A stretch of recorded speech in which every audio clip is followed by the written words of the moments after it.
made up my mind, not another day. You're on borrowed time, let me get away. Yeah, I'm running, yeah, I'm running. So love me or leave me, I'm standing alone. Can't shake a feeling that lives in my bones. Lie to me, tell me you wish that you could, but nothing you gave me is worth what you took. Cause baby, when I'm gone for good.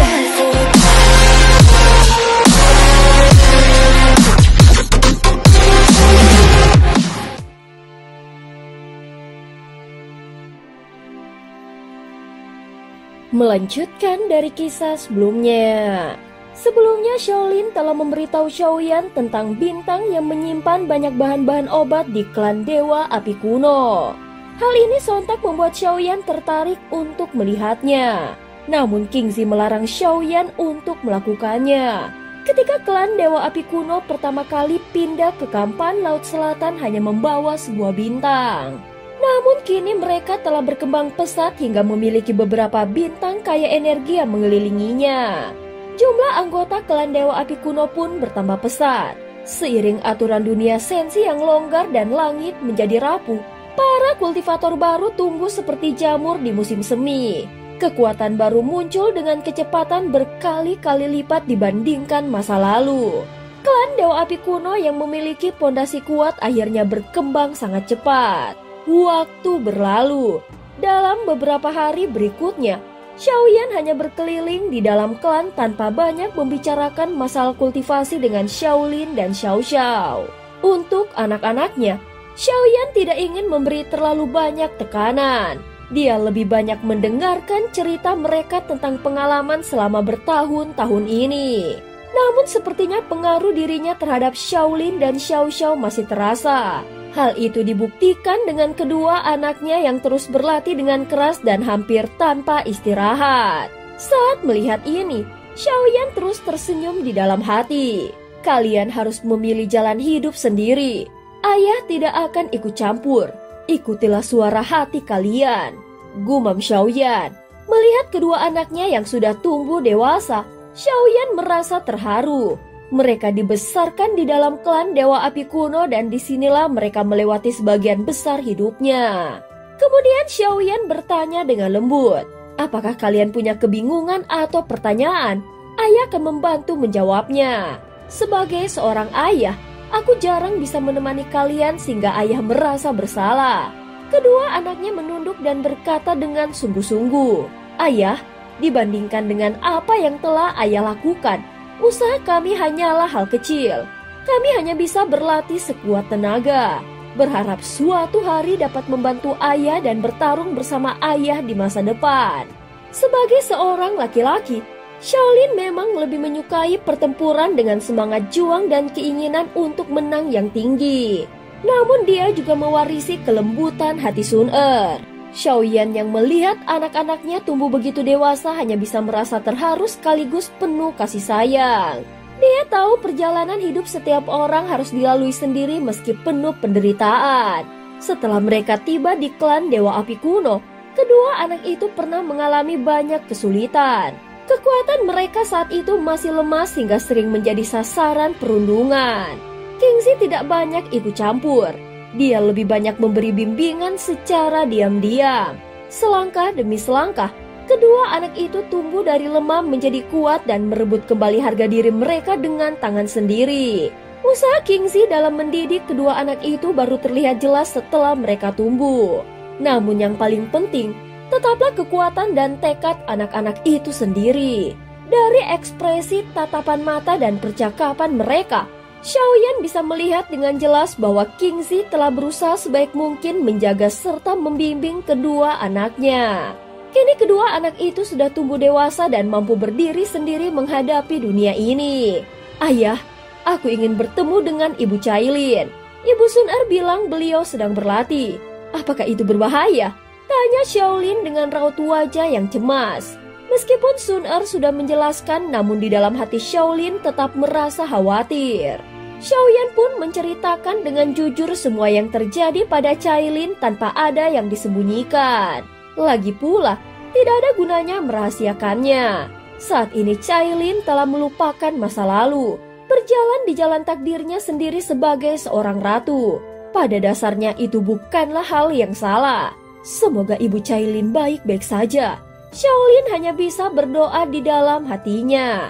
Jangan khawatir, ayahmu tidak akan membiarkan sesuatu menimpa dirinya. Ibu Cailin adalah orang yang sangat berharga baginya. Sun Er ikut menenangkan, berharap bisa meredakan kegelisahan Shaolin. Dalam hal kultivasi, Xiaoyan hanya memberi sedikit petunjuk. Namun berkat itu kekuatan kedua anaknya segera menembus ke tingkat yang lebih tinggi. Setelah itu Xiaoyan merekomendasikan Angry Buddha Lotus Flame 3 warna. Lalu masing-masing meninggalkan 3 segel api untuk kedua anaknya. Angry Buddha Lotus Flame untuk melindungi mereka dari hampir semua bahaya tak terduga. Selama musuh bukan seorang kultivator tingkat kedua keabadian para dewa atau di atasnya, maka segel ini bisa menjadi perlindungan yang sangat besar. Setelah semuanya selesai, Xiaoyan pun berpamitan dengan kedua anaknya. Saat ini dunia masih dalam keadaan kacau dan arah masa depan tidak menentu. Jadi dia harus terus melanggar. Di depan gua, Xiaoyan menggenggam tangan Sun Er. Walaupun begitu banyak tahun berlalu, namun di matanya Sun Er selalu tetap menjadi seorang putri. Sehingga rasa kasih sayangnya pada Sun Er tidak pernah pudar sedikit pun. Ayah, ibu, tolong jaga diri baik-baik, ucap Shaolin dengan mata yang memerah. Meskipun dia seorang laki-laki, namun hatinya sangat lembut dan penuh perasaan. Ayah, jagalah dirimu dan ibu. Aku dan adikku pasti akan menjadi lebih kuat. Tatapan Xiao Xiao dipenuhi tekad pertempuran. Setelah melihat ayahnya kembali, semangat mereka untuk menjadi kuat semakin berkobar. Mendengar ini Xiaoyan hanya tersenyum lalu berkata, "Semoga saat kita bertemu lagi, kalian sudah mampu mendekati atau bahkan menembus tingkat keabadian para dewa. Itu saja sudah cukup bagi ayah. Dia tidak menuntut target yang terlalu tinggi. Bagaimanapun juga, kekuatan mereka saat ini baru sebatas keabadian kaisar. Bahkan sebagai anak Xiaoyan, mereka tetap memiliki batasan dalam perjalanan kultivasi." Setelah berpisah, Xiaoyan dan Sun Er masuk ke dalam sebuah lubang hitam yang diciptakan oleh kekuatan jiwa ilusi. Dalam sekejap, tubuh mereka menghilang. Kingxi yang menyaksikan dari kejauhan akhirnya menghela nafas lega. Anak ini dia sudah bukan lagi bocah kecil seperti dulu. Kini dia telah menjadi yang mulia dan itu adalah hal yang baik. Tetapi hampir saja aku melakukan kesalahan besar. Di masa depan, aku tidak boleh ceroboh lagi. Dia segera menundukkan kepalanya bertekad untuk selalu mengingatkan dirinya sendiri. Saat melihat Xiaoyan dan kedua anaknya, Kingxi baru sadar bahwa Xiaoyan adalah reinkarnasi yang mulia. Namun rahasia ini terjaga dengan sangat baik, sehingga Kingxi sendiri baru mengetahuinya belum lama ini. Menghadapi kedua anak Xiaoyan, Xiaolin, dan Xiao Xiao, Kingxi dengan tenang berkata, "Mulai sekarang perbanyaklah berlatih. Klan Dewa Api Kuno akan menyediakan sumber daya untuk kalian. Siapapun yang lebih dulu menembus ke tingkat keabadian para dewa, dialah yang akan menjadi ketua klan berikutnya." Keduanya hanya saling memandang dan tersenyum dengan samar. Mereka tampak tidak terlalu tertarik dengan posisi itu. Jangan meremehkan jabatan ketua klan. Ketahuilah ketua klan bisa mendapatkan lebih banyak energi dunia. Itu akan sangat membantu perjalanan kultivasi kalian di masa depan, ucap Kingxi. Keduanya akhirnya menunduk hormat dan berkata dengan sopan, "Baik guru, kami akan berusaha sekuat tenaga." Meski di dalam hati mereka tidak terlalu peduli pada jabatan itu, namun keduanya tetap menjaga sikap hormat agar tidak menyinggung perasaan Kingxi.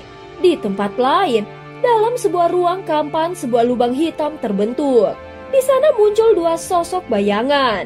Xiaoyan juga menggunakan teknik penyembunyian untuk menekan auranya. Tempat ini nyaris tanpa manusia dan dipenuhi aura ganas serta berbahaya. Dia menatap ke arah Sun Er lalu melintasi kampan bersama-sama. Mereka terus bergerak hingga akhirnya menemukan sebuah aura yang sangat familiar. Di luar sebuah pegunungan kuno di balik tebing raksasa yang dipenuhi energi spiritual, Seekor ular pemakan pelangi 9 langit melingkar dan memancarkan tekanan yang luar biasa. Saat ini Xiaoyan terus menatapnya dengan tajam. Apakah itu Cailin? Gumam Xiaoyan. Tatapannya langsung melihat ke arah ular itu yang sudah sejak awal memperhatikan situasi. Namun di matanya tampak ada kekhawatiran. Dia juga menyadari bahwa Cailin telah terluka. Xiaoyan segera mengamati dengan seksama di sekelilingnya. Dia menemukan sebagian besar sisik pada tubuh Cailin sudah berubah menjadi abu-abu. Hal itu menandakan bahwa racun berbahaya telah meresap ke dalam tubuhnya. Kakak Xiaoyan, kakak Cailin terluka. Ayo kita turun tangan membantunya, ucap Sun dengan penuh kecemasan. Saat ini dia benar-benar khawatir pada Cailin. Bagaimanapun, mereka telah melewati banyak tahun bersama. Walaupun tidak memiliki hubungan darah, namun perasaan di antara mereka sudah melampaui ikatan keluarga.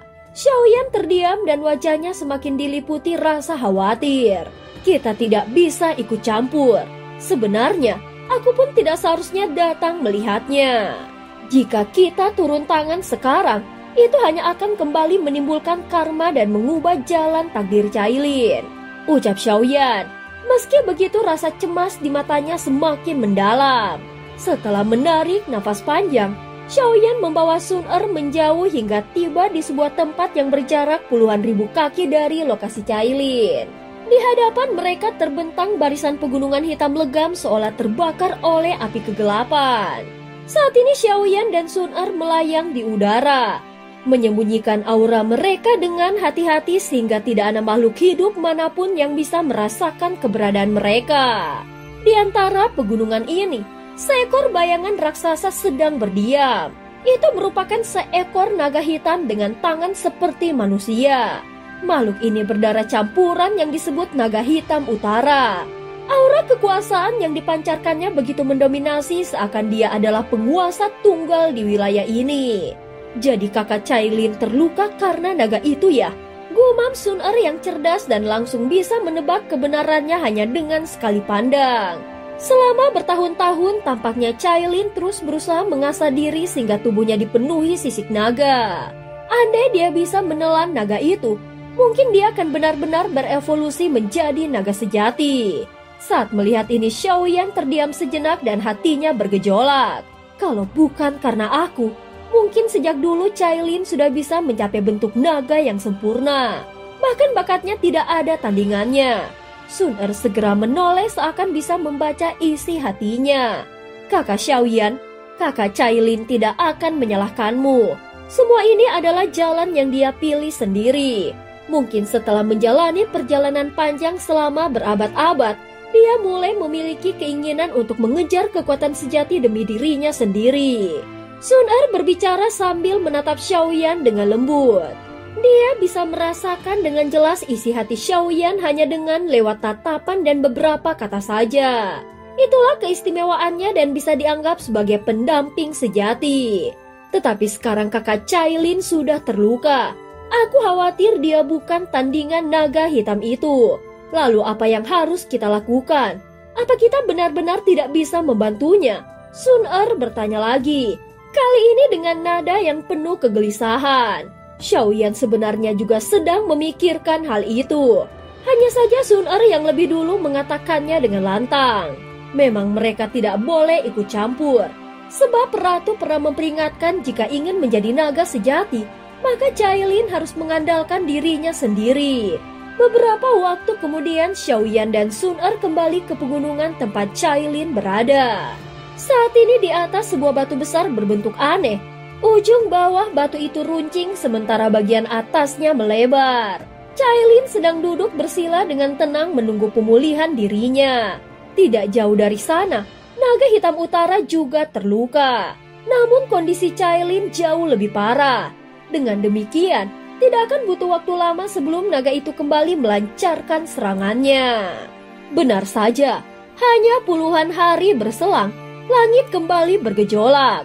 Naga hitam utara jelas tidak ingin memberi Cailin kesempatan untuk pulih. Awan hitam pekat tampak menggulung menutupi langit tanpa celah, seolah membuat seluruh dunia tampak kelam seperti saat kiamat. Angin kencang terus meraung disusul hujan deras yang menghantam bumi. Cailin perlahan membuka matanya. Dari samping batu karang tempatnya duduk, dia bangkit dan tubuhnya berkelebat di udara lalu berubah menjadi wujud manusia. Tubuhnya indah sempurna seperti biasanya. Namun di pinggangnya terlihat sebercak racun hitam yang membuat wajahnya tampak pucat. Tiba-tiba dari pegunungan sekitar terdengar suara gaduh. Puluhan bahkan ratusan makhluk buas berlari kencang ke arah sini. Dari pihak naga hitam utara, jumlah pengikutnya sangat banyak.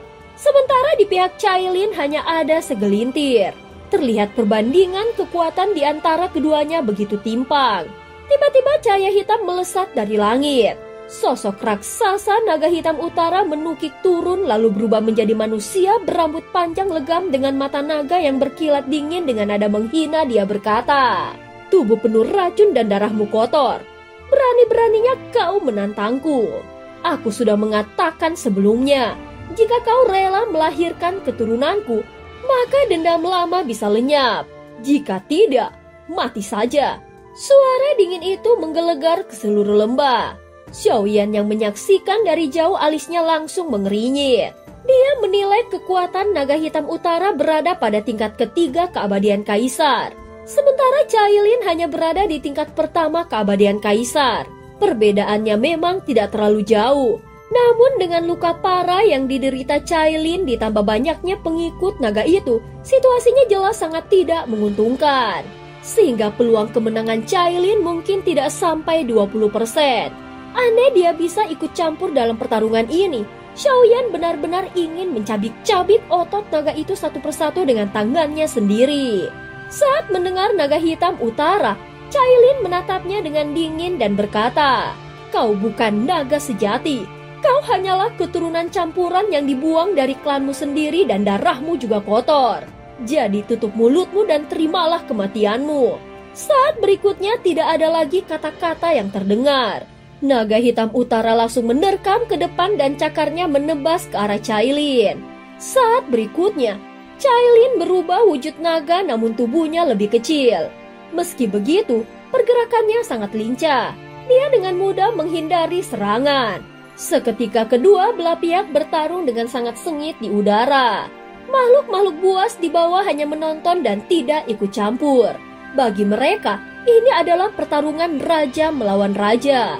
Siapa yang menang dialah yang akan mereka akui sebagai penguasa. Pertarungan berlangsung sengit. Luka demi luka muncul di tubuh keduanya. Cailin tidak memiliki cakar naga sehingga dalam pertarungan fisik sedikit kalah. Namun dia adalah Cailin, istri dari Xiaoyan. Meski kehilangan ingatan, namun keberuntungan dunia tetap melingkupi dirinya sehingga dia selalu mampu menemukan celah untuk melawan balik. Dalam satu serangan, dia berhasil menggigit tubuh naga itu dengan kuat. Teriakan melengking penuh rasa sakit terdengar dari naga hitam utara yang segera menyemburkan api naga hitam dan berusaha membakar Cailin hidup-hidup. Namun Cailin tetap menggigit erat dan tidak mau melepaskannya. Saat ini suara benturan dahsyat mengguncang langit dan bumi. Pegunungan terbelah, batu-batu raksasa berterbangan, tanah retak dan longsor. Sun menatap dengan wajah pucat dan bergumam lirik, "Kakak Xiaoyan, mereka sepertinya benar-benar ingin mati bersama." Segera Xiaoyan menggenggam tangan Sun erat-erat. Matanya dipenuhi ketegangan dan tidak berkedip saat menyaksikan pertempuran hidup dan mati itu. Meski kekuatan Xiaoyan bisa langsung memusnahkan musuh Cailin, tetapi sampai saat ini dia tetap menahan. Dia tidak ingin Cailin mengulang kembali kehidupannya seperti sebelumnya karena dirinya. Dan cerita pun berakhir. Terima kasih udah dengerin Mihu dari awal sampai akhir ya. Sampai jumpa.